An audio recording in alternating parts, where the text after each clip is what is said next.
Hi, Eddie's Kitchen 친구분들. What delicious Korean food did you eat this week? Mine was this kimchi and soybean broth soup called Kimchi KongNaMulGuk in Korean. It was so delicious that I want to share the recipe with you today.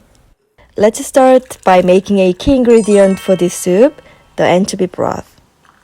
If you are a vegetarian, you can use my homemade vegetable broth instead.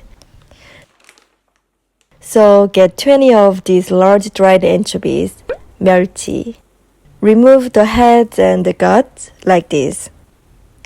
The heads and guts can give a little bit of flavor to the broth, so this time I will only use these. Along with the dried anchovies, we need these ingredients. I will cut the green onions, 파, and the onion, 양파, in half, so they will better flavor the broth.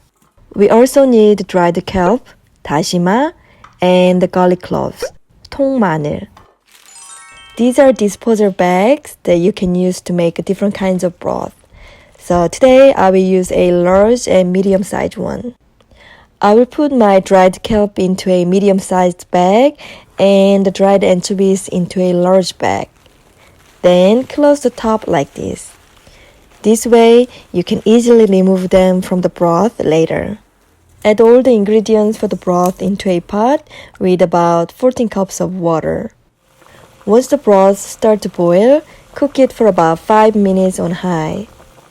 After 5 minutes, remove and discard the kelp and reduce the temperature to medium-low.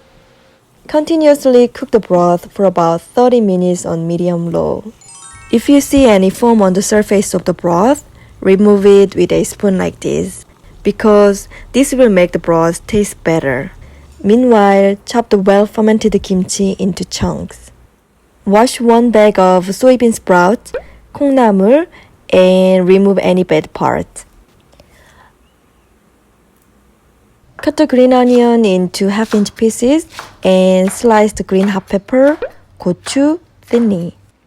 After 30 minutes, discard all the ingredients from the broth and you will get about 12 cups of delicious anchovy broth for your soup. I like to keep my broth in a glass jar like this. It is very convenient to have homemade broth ready to use. Finally, we can make the soup now. So, put the prepared soybean sprouts into a pot.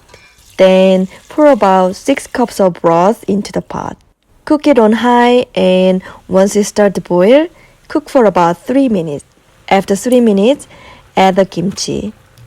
Then season the soup with the soup soy sauce, 국간장, hot pepper powder, 고춧가루, minced garlic, 다진 마늘, and the kimchi broth from your kimchi jar. Cook it for 15 minutes on medium-high. After 15 minutes, the soup is almost done. Then taste it and if you need, add up to 1/8 teaspoon of salt. Add the chopped green onion and hot pepper into the soup and then cook 1 more minute. Then it is done. Eat delicious Korean food this coming week and share your story with me on YouTube, Instagram, or Facebook. Thank you for watching. See you next time. Bye!